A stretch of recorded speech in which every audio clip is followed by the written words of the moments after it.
चौथे दिन पे चलते हैं, ठीक है। उम्मीद करता हूँ ये आप याद करेंगे। अगर आप ये याद करते हैं तो आप ही के लिए बेनिफिट रहेगा, ठीक है। क्यों? क्योंकि ये पुराने दिनों में पूछे गए इडियम अगर आप ये याद करते हैं तो आपको लगेगा कि you are confident to beat the exam, to face the exam. You completely मतलब कि आपको ये लगेगा कि हाँ चलो मैंने इडियम्स पढ़े हुए हैं, ठीक है। आओ 4 नंबर इडियम पे 4 नंबर डे पे चलते हैं। लिखा ऐड इंसल्ट टू इंजरी, ठीक है। इंसल्ट करना है किसी की, ठीक है। इंसल्ट को जोड़ना है इंजरी पे। मान लीजिए कोई व्यक्ति चोटिल हो गया है, ठीक है। कोई व्यक्ति चोटिल हो गया है, आपने क्या किया, उस पे उसकी और मजे ले रहे हैं और भी उसका इंसल्ट कर रहे हैं, तो आप क्या कर रहे हैं, जले पे नमक छिड़क रहे हैं ना। बिल्कुल, आप जले पे नमक छिड़क रहे हो। तो जले पर नमक छिड़कने का मतलब हो गया ऐड इंसल्ट टू इंजरी। इसकी इंग्लिश अगर आप देखना चाहते हैं आपके पास है, make a bad relationship with somebody worse, ठीक है। आगे चलें। Alter ego. अब देखिए अल्टर ईगो का मतलब तो होता है मतलब कि अपने ईगो पे ले लेना, ठीक है, अपने स्वाभिमान पे ले लेना। अल्टर ईगो आप ऐसे याद करिए कि आपका जो दोस्त है एकदम अल्टर ईगो है, लेकिन आपका करीबी दोस्त को बोलते हैं, अपने करीबी दोस्तों को अरे यार एकदम अल्टर है, बोलते नहीं है। जब कोई अपना करीब का दोस्त है पागल है क्या एकदम, अल्टर है क्या एकदम, तो उसको बोलते हैं हम लोग अल्टर ईगो, ठीक है। तो बहुत ही नज़दीक के दोस्त को हम लोग क्या बोलते हैं, अल्टर ईगो। चलो अ वेरी क्लोज फ्रेंड उसका ऑप्शन सही रहता है। आगे बढ़े। नेक्स्ट आपके पास है एप्पल ऑफ वंस आई। अब देखो एप्पल ऑफ वंस आई का मतलब होता है जैसे किसी का एप्पल जो है वो क्या है, उसके आंखों का तारा। आपने हिंदी में सुना होगा आंखों का तारा होना, बहुत प्यारा दुलारा होना। तो एप्पल ऑफ वंस आई वो किसी की आंखों का एप्पल है। इसका मतलब क्या है, वो उसकी आंखों का प्यारा या आंखों का तारा है।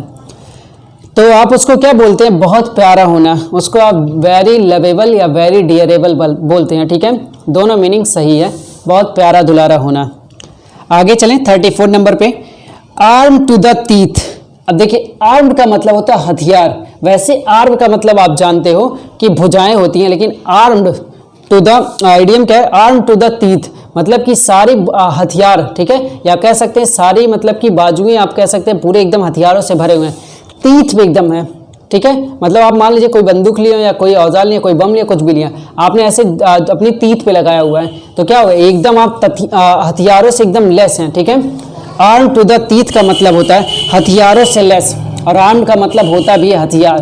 तो पूरे हथियारों से एकदम लेस हैं। मतलब सोचिए कोई ऐसा व्यक्ति हाथों में तो उसके पास हथियार तो है ही, उसने क्या किया है, अपनी दांतों में भी हथियार को दबाए हुआ है। इसका मतलब क्या होगा, जगह ही नहीं बचा पकड़ने का, तो वो हाथों से पकड़ा, उसका बस नहीं चल रही तो अपनी बालों में बांध लेता।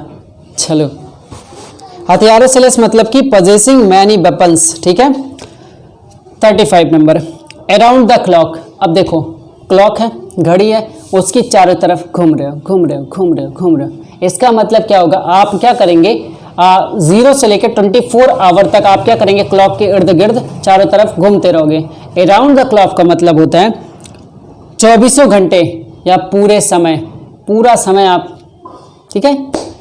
इसको रिलेट करेंगे विदाउट स्टॉपिंग। घड़ी का काम क्या है, चलता रहता है, चलता रहता है, चलता रहता है, और वही काम हमें करना चाहिए अपनी लाइफ में, चलते रहना चाहिए, ठीक है। आगे चलें। At the end of one's tether, ठीक है। कह रहा है सहन शक्ति की अंतिम सीमा तक। तिदर का मतलब होता है सहन करना, ठीक है। At the end of one's tether मतलब कि किसी की सहन शक्ति की अंतिम तक सहने की बात आ जाए, तो सहन शक्ति की अंतिम सीमा तक मतलब अब अति हो गई है, अब मैं सह नहीं सकता किसी चीज़ को, किसी के मतलब जुल्म को बर्दाश्त अब नहीं कर सकता, किसी के ताने को अब बर्दाश्त नहीं कर सकता। I will say at the end of my tether, ठीक है। तो सहन शक्ति की अंतिम सीमा आप बोलेंगे हैविंग नो मोर पेशेंस। अब भाई कोई पेशेंस नहीं है, ठीक है।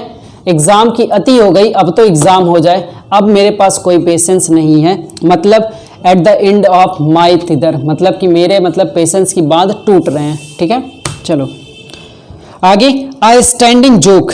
स्टैंडिंग जोक आपको पता है कि खड़े होकर जोक मारना, मतलब मजाक का कोई विषय होना, ठीक है।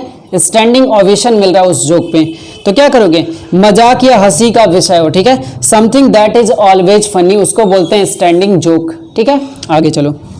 लिखा है एडम्स एप्पल, ठीक है।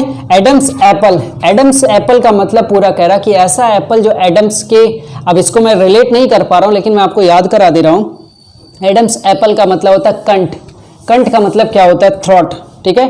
अ पार्ट ऑफ थ्रॉट, कंठ होता है एडम्स एप्पल, ठीक है, आगे चलें।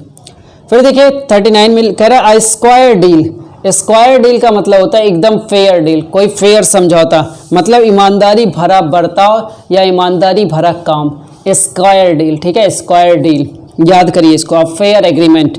अगला एट फर्स्ट ब्लश, पहली नज़र में, पहली बार में, मतलब फर्स्ट ब्लश में ही, मतलब कि पहली नज़र में क्या हो गया, पहली नज़र में ही लोगों को क्या हो जाता है, आप कमेंट करके बताइएगा कि पहली नज़र में लोगों को क्या हो जाता है, उसको हम लोग बोलते हैं at first blush, at first glance. जैसे मैं किसी से मिलकर बहुत इंप्रेस हो गया, at first blush I got impressed by him या फ्रॉम हिम, उससे मैं क्या हो गया, पहली ब्लश में, मतलब पहली नज़र में इम्प्रेस हो गया।